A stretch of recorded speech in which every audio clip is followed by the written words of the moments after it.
What's up, everybody? Happy Friday. Yay. My voice is being stupid today, but that's okay. We are still in the beautiful state of Colorado, my hometown of Evergreen, which I'm super happy about. And that's why our background looks a little bit different than our normal home studio setup. But I am so ecstatic to be home, to be spending some time with my family, and of course to be here for several different important events this weekend.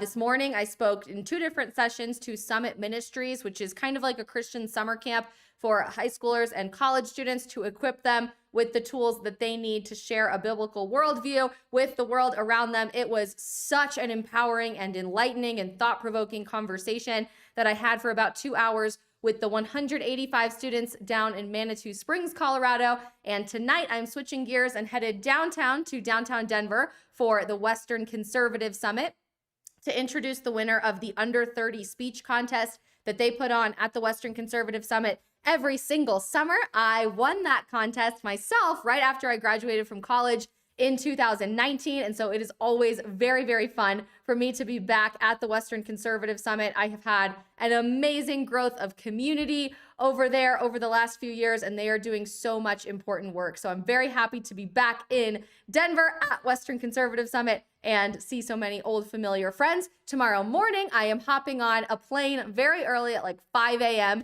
to go head to Dallas, Texas for Turning Point USA's Young Women's Leadership Summit that actually kicks off tonight, but I'll be coming home late and then back to Miami on Sunday. So it is a crazy couple of days, but I'm so excited and just feel really, really blessed to have had so many opportunities to reach people, to get to meet people all over the country and the world, and continue speaking the truth in whatever way I can, be it addressing a summer camp or a big conference or these live streams or a 15-second TikTok video or anything else as well. But we were not missing the stream today. We're a couple minutes late because I had to drive about an hour and a half back home to my family's house. And we are here streaming to kick off the weekend with all of you. We are concurrently live on YouTube, on Facebook, on Rumble, on Getter, and of course on Locals. I got a question at Summit Ministries this morning if I'm going to start streaming over on Instagram and TikTok because they are starting to roll out different streaming opportunities and RTMP streaming, which is what we do right now. My accounts technically aren't eligible for it yet, but we are trying to figure out a backdoor into it. So right now, I know a lot of you come over from Instagram and TikTok and click the links to watch on our other platforms, but I'm really looking forward in the next couple of weeks to expanding our digital footprint and reaching even more people with the truth. It is very exciting. Nonetheless, this is our little community of amazing people over here in our corner of the internet. And especially if you guys are new or you haven't caught a live stream in a while, I hope that you get to know people in our live chat and especially throughout today's stream, since it will be a little bit more interactive than normal. Let's say hi to some people, and then we have one quick story I want to dive into, and then we're going to do something we haven't done in a little while on the general stream, and that is an open forum Q&A that is open to everybody. We typically do a Q&A after the stream or a little something special after the stream over on Locals, specifically for all of you guys who are phenomenal people, and we love our Locals gang that you are all invited to be a part of. That's a bit more behind the scenes and interactive with me one-on-one versus all of the content that you see on YouTube or Facebook or Rumble or Getter, wherever you guys are watching.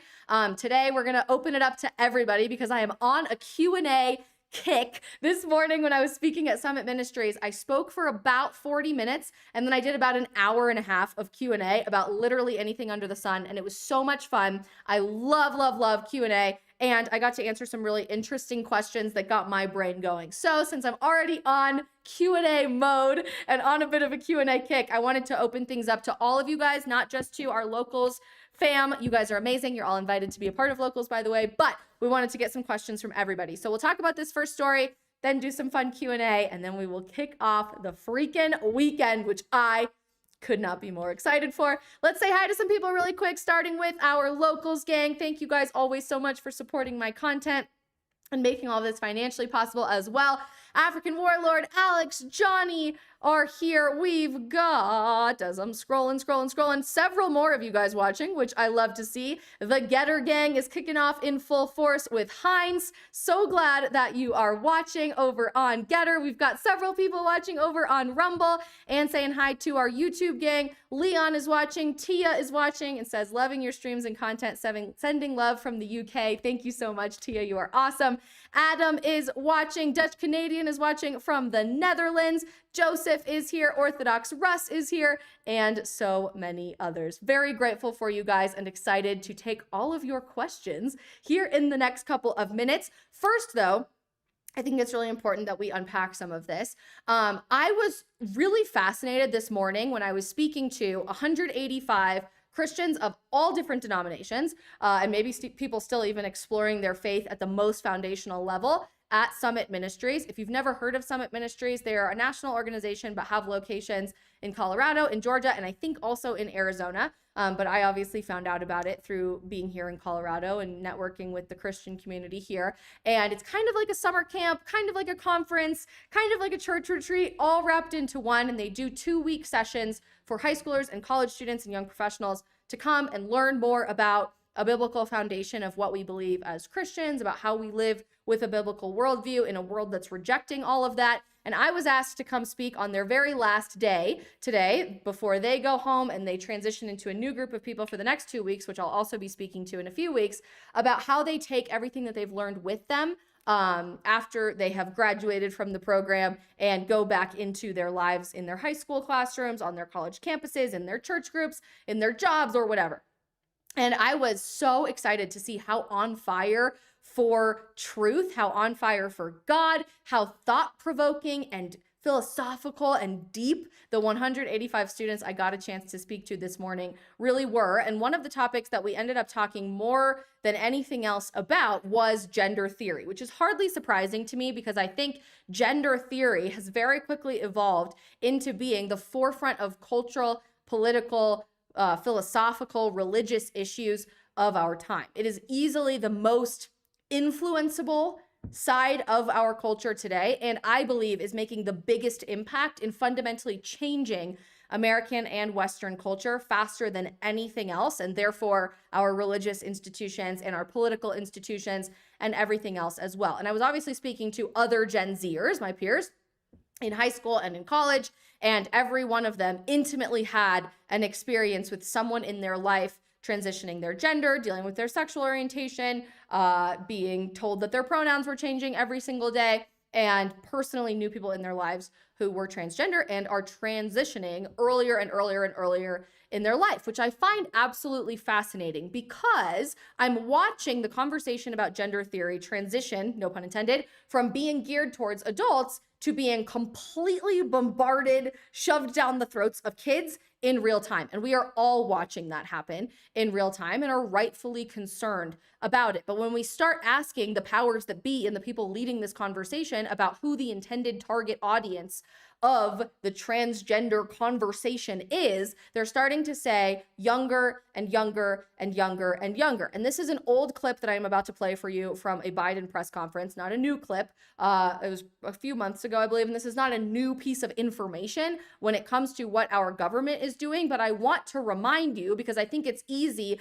in the midst of all of the noise and the pronoun videos and the viral boycotts of businesses to forget about what's really happening, the tangible impact of what these policies are doing, that our own federal government, the President of the United States, has officially gone on record multiple times and stated that the United States government does not believe there should be any age limitation, cutoff, threshold whatsoever to engage in hormone therapy or surgical transition for their gender. Meaning the United States government, who wants to financially subsidize and incentivize these types of transition procedures, be it taking hormones or actually undergoing a surgical transition, thinks that this should be happening to children, not adults, not college students, not teenagers, kids, as young as humanly possible, even before they can fundamentally understand the concept of tying their shoes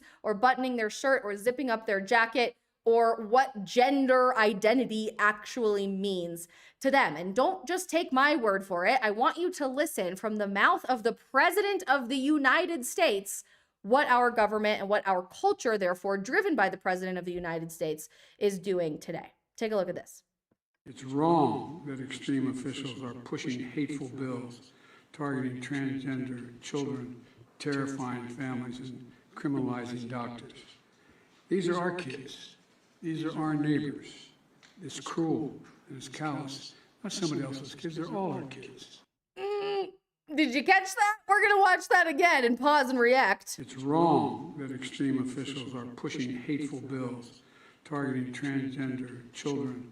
Okay, it's wrong, point one, that extreme officials are pushing bills that quote unquote target transgender children. As we've unpacked several times in the first 9 days of Pride Month alone, these extremist bills that are being used by the Human Rights Campaign to call for national states of emergency for LGBTQ people's rights really just mean if you are a child, you can't take hormones or surgically castrate yourself if you're a kid. How that targets just about anybody, knowing that once you've reached adulthood, which we believe is important to make decisions about driving a car, owning property, going and checking into a hotel room, drinking alcohol, being legally responsible for yourself, consenting to sexual activity, and several other important distinctions of adulthood that you can still transition your gender as an adult. Targeting youth really just means protecting their innocence. But okay, go off, Joe. Terrifying families and criminalizing doctors. Criminalizing doctors and terrifying families. Doctors who take a Hippocratic oath to do no harm, but in reality put children's well-being in harm's way every single time they prescribe hormones and or perform one of these surgeries that forever alters their emotional and physical well-being. Okay. These are our kids. These are our kids, the collective our, which he reinstates at the end of this statement just to drive the point home a little bit further. These are our neighbors. It's cruel and it's callous. Not somebody else's kids, they're all our kids. They're not somebody else's kids. They are all of our kids. And in the last few years, alongside the gender theory conversation heating up, we've also seen groups like BLM, Radical Feminists, and many others outwardly call for an end legally to the nuclear family or even the family unit as we know it. Sophie Lewis, who is a renowned feminist author, recently published a book called Abolish the Nuclear Family, in which she's advocating for children to be collective property or jurisdiction of the community, basically the government. We've seen BLM advocate on their website in the last several years that the family unit and the nuclear family should be abolished, which of course they quietly took off their website as soon as some really angry people started to come after them for making one of those insane statements. But literally, I want to drive this point home as much as humanly possible. Our government and our culture that is overwhelmingly driven and dictated by the left and who take cues from people like the President of the United States, A, do not believe that you should have any sort of influence individually or jurisdiction or responsibility over your own children. B, that those children are the result and the property and the jurisdiction of the community, not you. And C, that there should be no age restriction, threshold, cutoff, limitation whatsoever to surgically or chemically transition children with their gender, despite whatever irreversible damage might come about as a result of that. And again, this is not new information. This isn't breaking news. It's not a brand new press conference that just happened. This has been news for several months, and very few people are actually calling attention to it and calling for some sort of action to be taken. This was reported way back when in April from the Washington Times and from several other different news organizations when the White House press secretary, our girl Karine, went out of her way to say that parents and children should decide whatever age is right for their own sex change procedures. There shouldn't be any sort of age limitation whatsoever. Again, this was reported in early April. Not new information whatsoever, but very few people are actively calling attention to the fact that the White House does not believe in any sort of age restriction on gender transition, drugs, and surgeries. You heard it from the President of the United States himself. The White House press secretary has said repeatedly that parents and children themselves themselves should decide whatever age is appropriate to undergo medical procedures aimed at altering their gender, not any sort of lawmaker. That's something for a child and their parents to decide. It's not something that we believe should be decided by legislators. Well, meanwhile, legislators are making those decisions on the other side of the coin in states like Washington and countries like Canada, which I know many of you are probably watching from. We have a pretty big Canadian group of viewership here, where lawmakers are actively taking custody away from parents who don't believe that their children should transition when those children run away from home, and instead turn those children over to the state so that they can get supposedly life-saving, affirming gender transition care. And today, this morning, when I was speaking to Summit Ministries, I just thought it was so interesting listening to the questions that they had, because I was asked about the Club Q shooting. I was right down by Colorado Springs, and that Club Q shooting at the LGBTQ nightclub in January has really rattled the Colorado Springs community, and local people were wondering, how do we respond to that with truth and love, but like understanding the hurt people are going through? Or I was asked about gender transition and people who identify as trans, and how do I tell somebody in my life in love the truth while not driving them away or not being angry at them or not saying that they're demonic or possessed by Satan or whatever. I mean, we sometimes take it really, really far. And they were wondering, how can I speak the truth to these people while still loving them and still accepting them into my life, but not calling for them to be the exact same person that they are right now, or stay in this situation of sin or bad livelihood or whatever that they are in right now. And these questions came from these students with such a position of empathy, and you could hear the brokenness of our society in their voice, that we are dealing with such a broken time in American history, where we are shoving kids, 21%, by the way, into believing that they are somewhat in this LGBTQ plus monogram acronym situation, which if you joined us on the first day of Pride Month and watched the entirety of our conversation there, you'll know that an LGBTQ plus identity doesn't actually necessarily mean that you are dealing with a sexual orientation differential with society, that you're trying to change your gender identity. It might just mean that you're demisexual, which pretty much applies to all of us. Again, go back and watch the stream from June 1st. But one of the biggest things that is very broken in our culture today and is fundamentally hurting the members of my generation is this lie of gender theory, that you are trapped in the wrong body, that you don't fit into society, which every teenager and every college student eventually feels at one point or another. And the only way to feel accepted, affirmed, and that you fit in with society is to chop your breasts off, or get a genital transition surgery, or start taking hormones that will render you infertile or fundamentally change your hormone response for the rest of your life. And I want to hammer this home more than anything else today, because I found it telling. I got a lot of questions about gender identity and theory more than any other subject that is plaguing a biblical worldview or just an objective truth worldview when I was speaking to these kids this morning.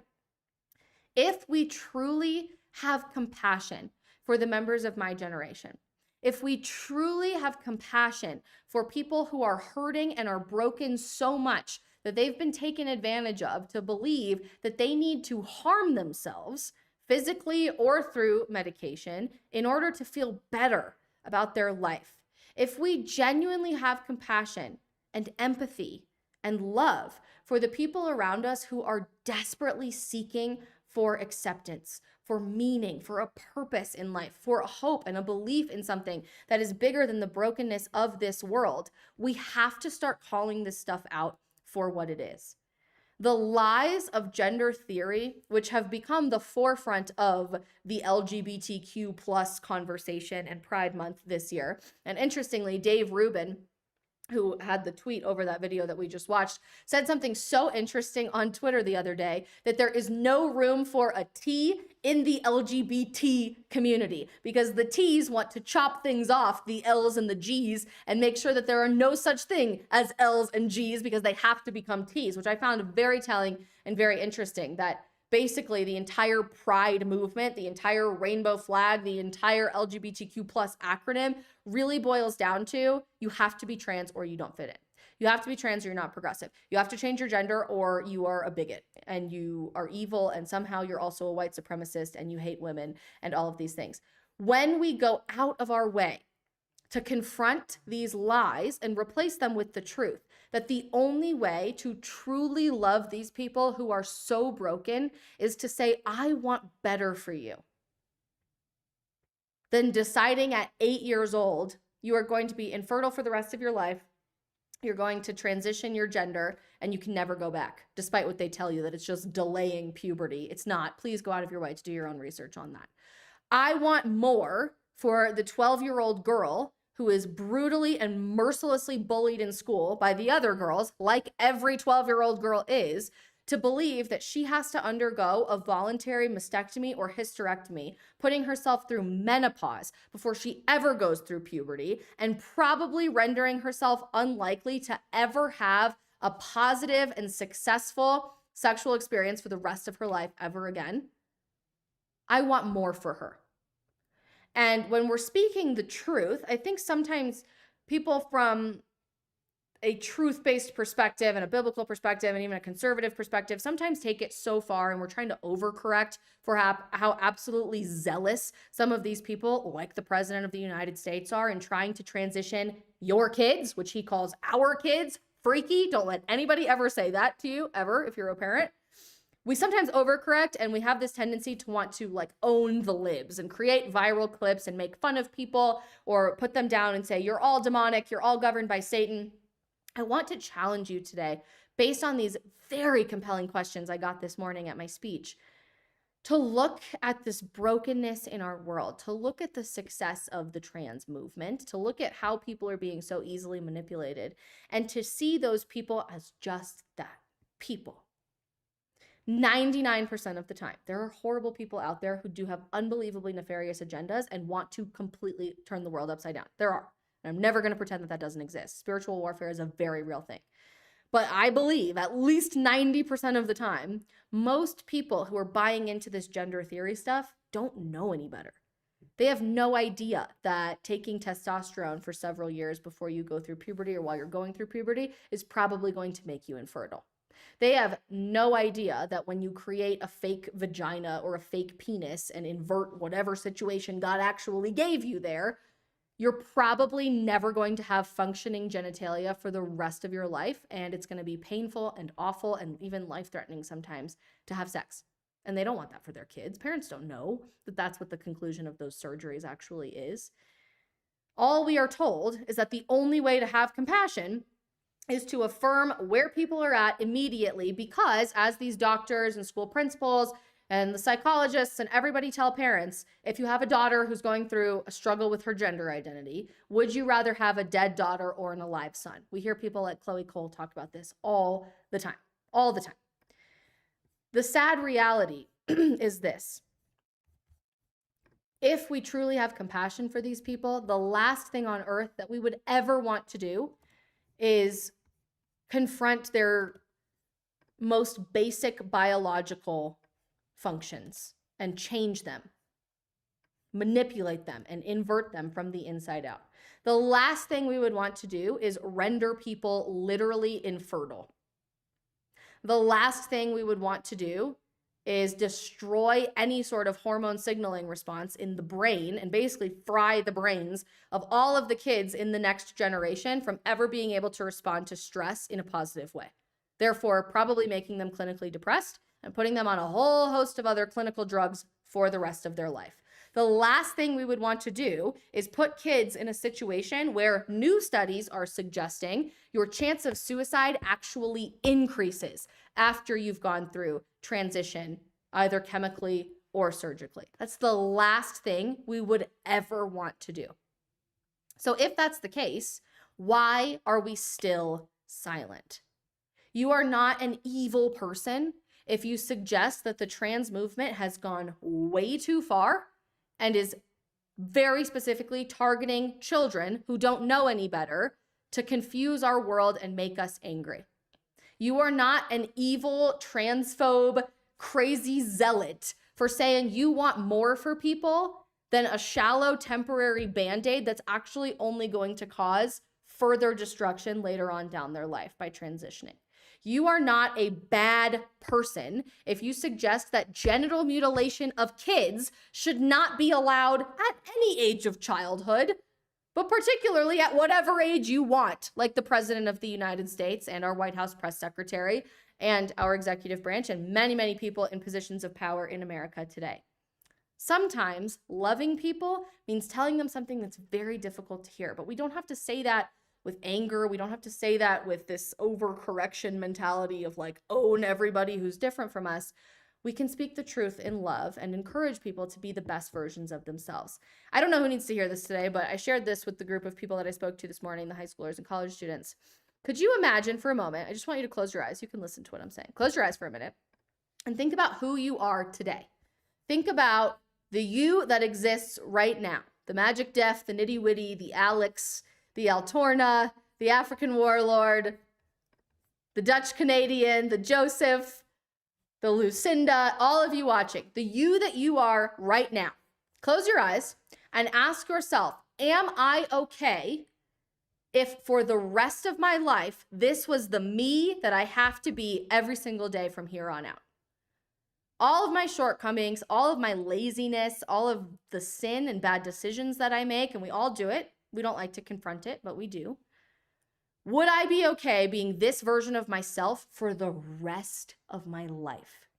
They're saying now with the updated age prediction and what is the word I'm looking for? Life expectancy for Generation Z because of modern medical technology is actually like 144 years old. So if you're a Gen Z, you're watching this, are you okay 120 years from now, looking back at your life and thinking that you spent the next 100 years of your life as this version of yourself?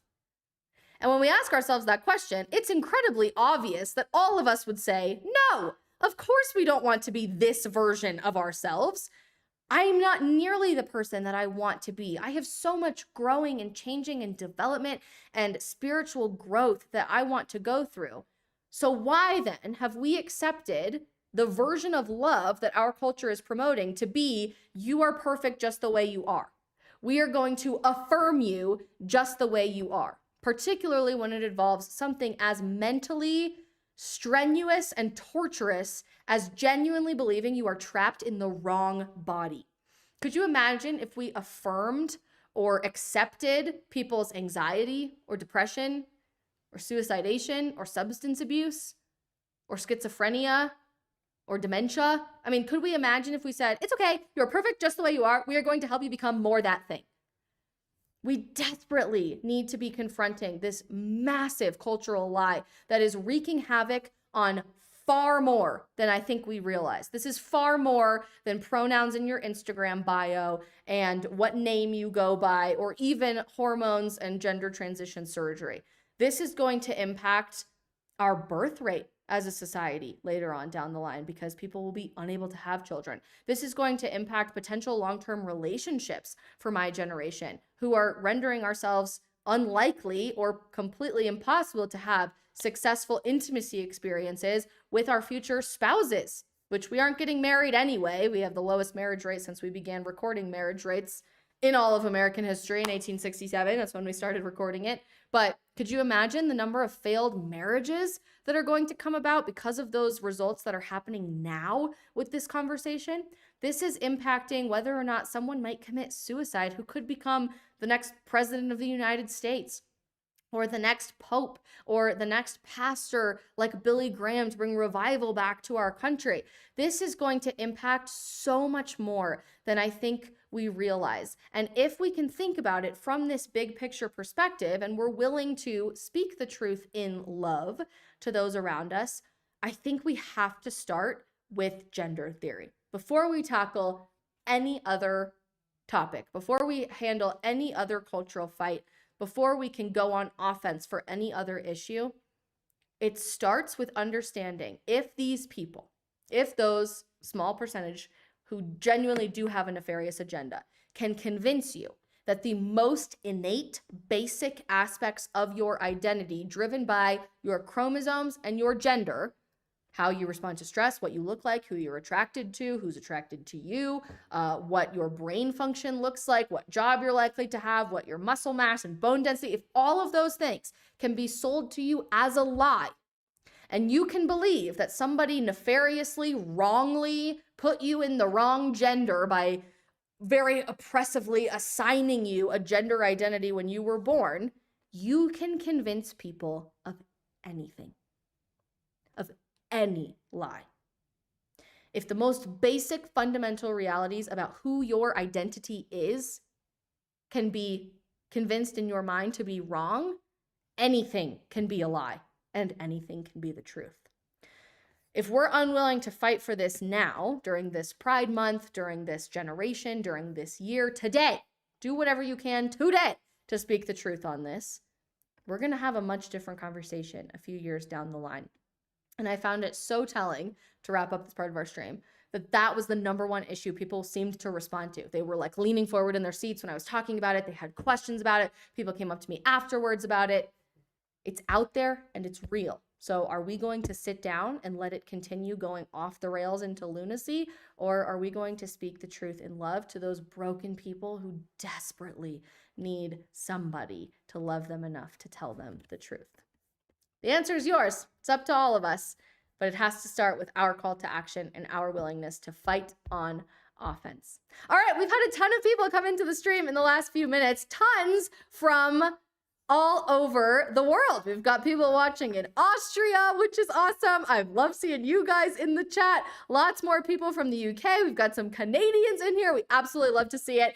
We are doing something special for the second half of the stream today, just to kick off the weekend. Normally, we have a post-stream Q&A that we do exclusively on locals that you are all invited to. But today, because I did Q&A this morning at my speech and got so revved up and fired up about it, we are going to do Q&A for the second half of our stream with everybody. So whatever platform you are watching on right now, YouTube, Facebook, Rumble, Getter, or Locals, if you have any question for me under the sun whatsoever, drop it in the live chat and we'll have a little bit of fun with an Ask Me Anything. We haven't done this in a while, so I'm excited to see what you guys want to know. I know there's a little bit of a lag on the stream, so we will try to answer as many questions as we can, and I'll just hang out for your questions to be dropped in here.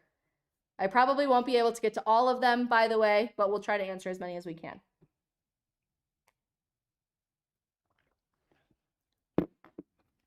Ooh, Lucinda has a good one to kick us off. Maybe we can go with that one. I love seeing trolls in our chat too. Thank you for watching. Maybe the truth will reach you as well. Ooh, we got a lot. Okay, we'll start with Lucinda's question over on YouTube. What do you think about Neuralink and Apple Vision Pro? Do you think it will bring people together or drive them apart? Also, I'm having like literally the craziest hair day, so I keep playing with my hair so that I don't look like a psycho, but we're just gonna roll with it. Look, I think when it comes to new and improved innovation and technology, I would say the same thing as I say for any other piece of technology and or social media.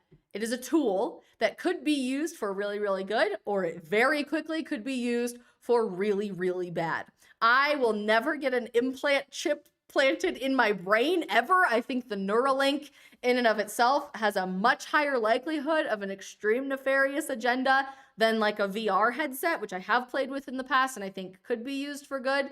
So I'm incredibly skeptical and or opposed already at the outgate here for Neuralink. But when it comes to the Apple Vision Pro or other VR systems, virtual reality and augmented reality is not a new idea. It's been sort of an act of fiction for a very long time in stuff like Blade Runner or Ready Player One or any other like historical movie, book, whatever. And I knew it was going to come into reality, no pun intended, with all of these headsets in the last couple of years, and it's very quickly escalating, and I think we're going to see that with the Apple Vision Pro hitting the market. It can be used for insane good, even if that good is just having fun and hanging out with your friends and playing cool games and feeling immersed in your favorite stories. That's not inherently bad, right? But I've even seen VR used from an educational perspective during my educational experience studying biomedical sciences, and then it was more improved by the time my sister came around studying biomedical sciences to make 3D virtual reality renderings of cadavers and different organs and bone structures and how you could practice a surgery in VR are to make sure that you could do it better on people. And so I think there are literally infinite ways that these pieces of technology can be used for a positive, really helpful contribution to society. However, I also think that there is something very dystopian about cutting off the windows to your soul, and that is your eyes, from actual reality and immersing you in something that can be very easily manipulated for a nefarious agenda. So just like social media, I think we have a responsibility to make sure that these things are used for good, not for evil. But ultimately, they are just a tool. As for the Neuralink, I have massive problems with that. I don't think that it's able to actually be tested on humans yet, despite what the FDA ruled. There were all kinds of problems during the animal testing stage.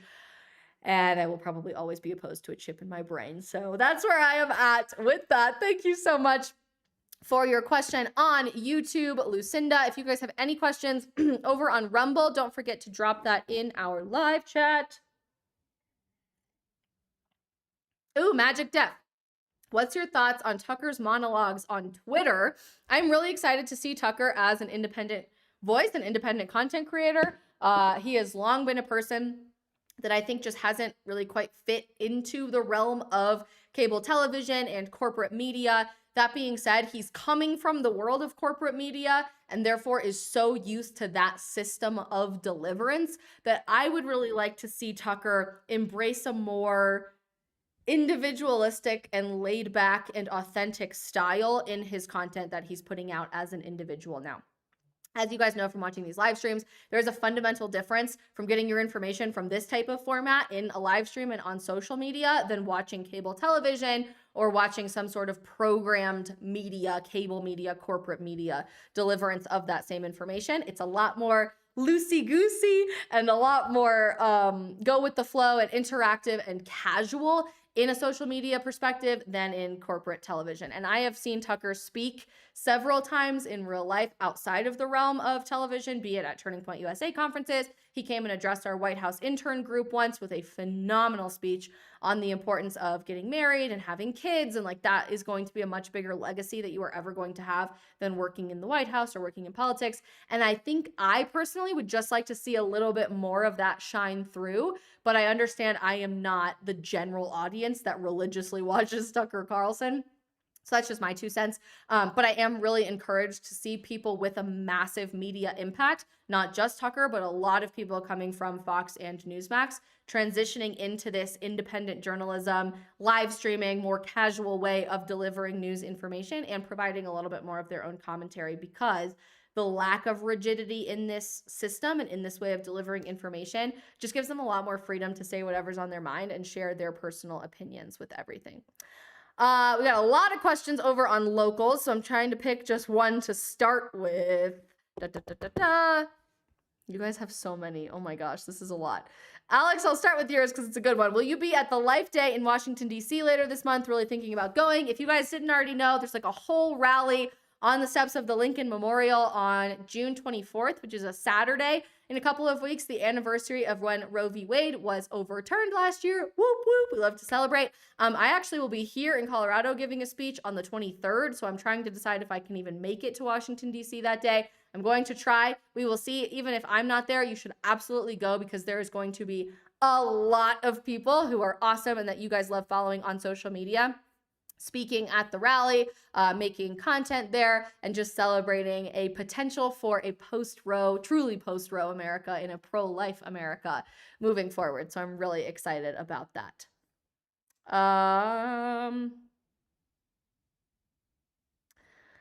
Lucinda, can you send me as like an Instagram DM more information on the Isla Bryson case in Scotland? I would love to hear more about that, but I don't know much about it, so I don't want to waste a bunch of our time with Q&A trying to answer it when I don't know anything about it. Send it to me as an email or a DM, and we'll talk about it on another stream.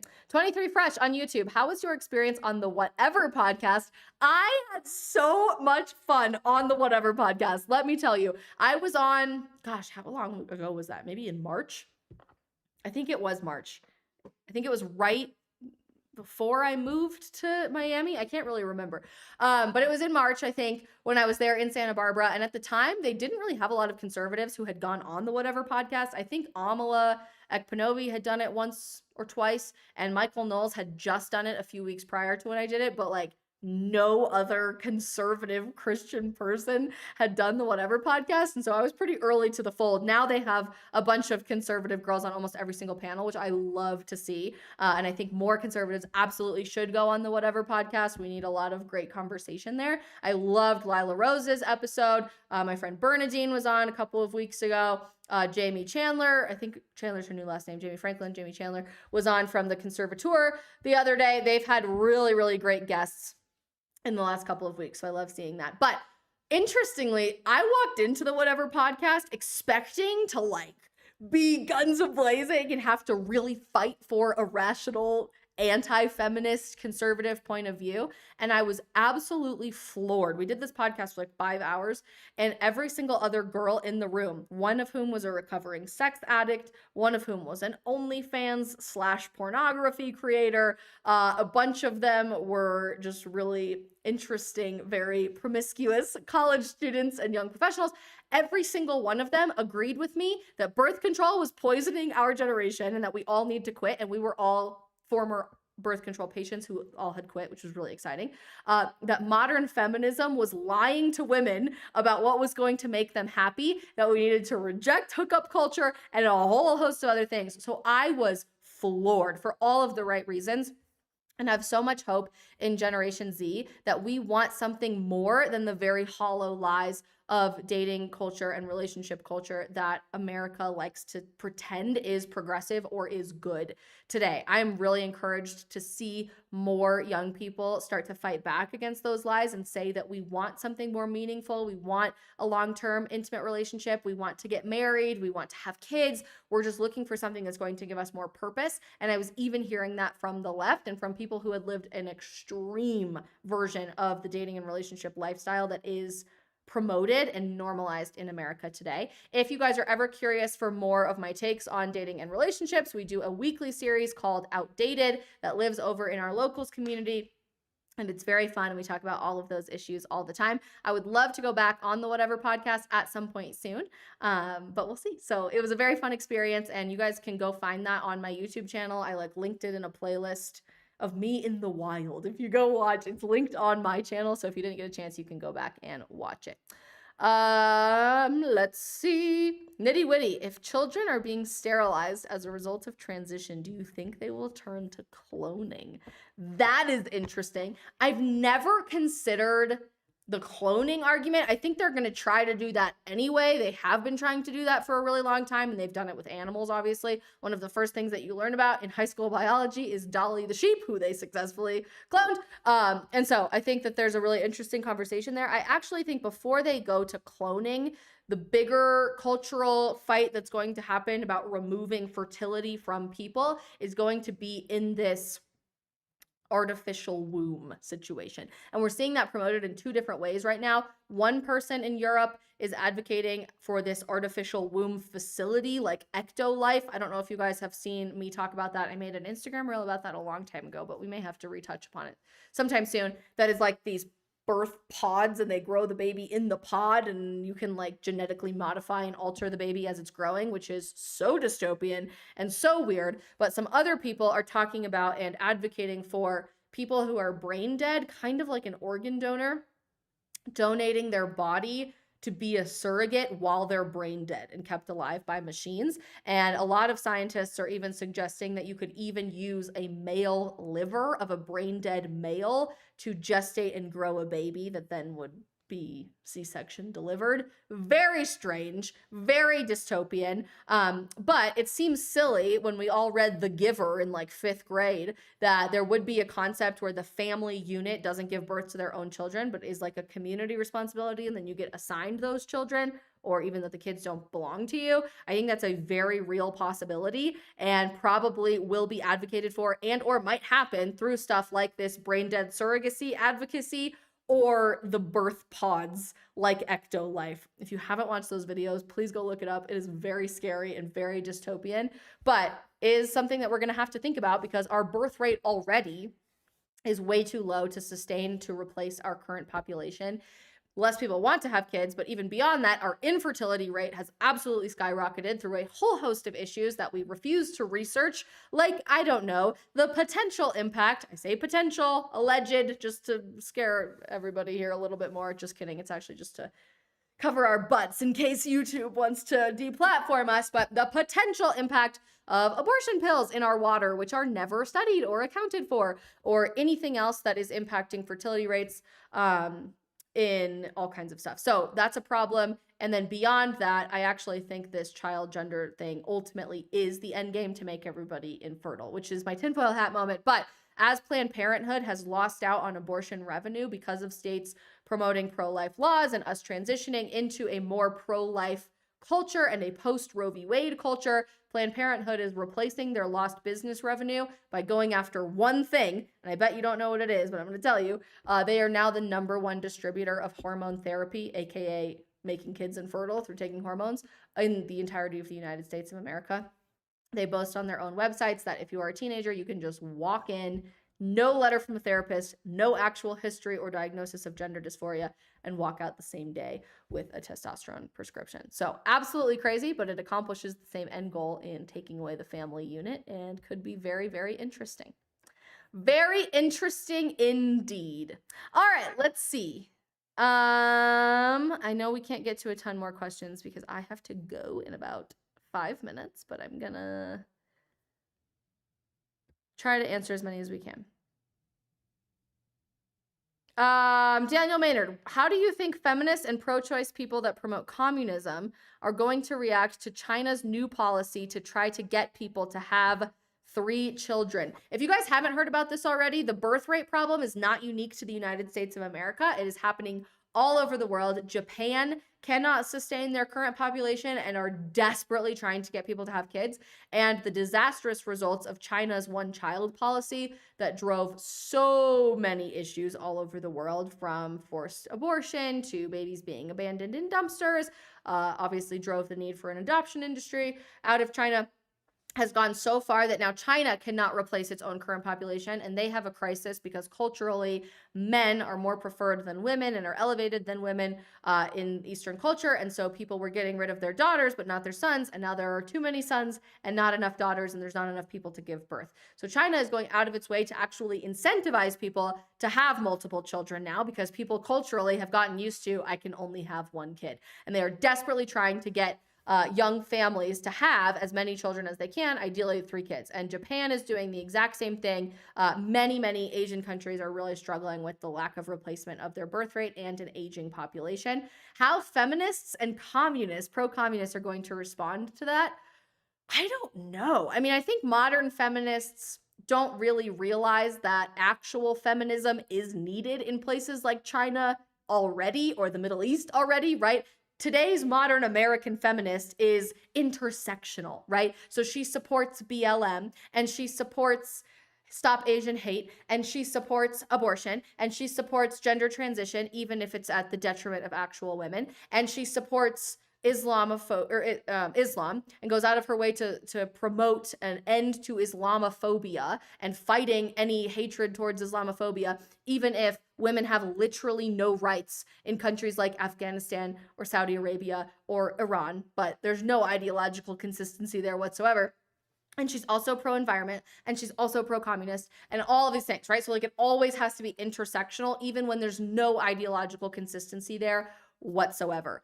Therefore, I don't think American feminists are going to have anything to say about countries like China or Japan incentivizing bigger families and needing people to have more kids.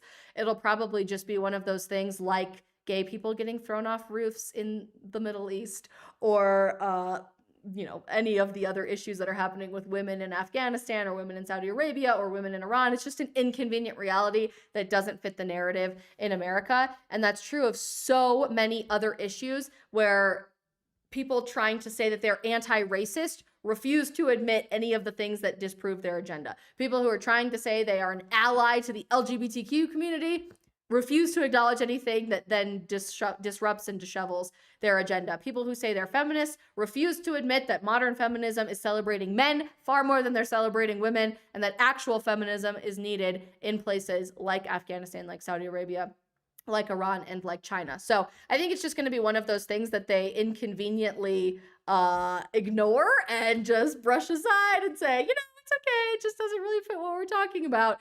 And it's nothing new. They've been doing that for a very long time, but we should keep bringing it up and bringing it to their attention because you never know whose mind you might change along the way.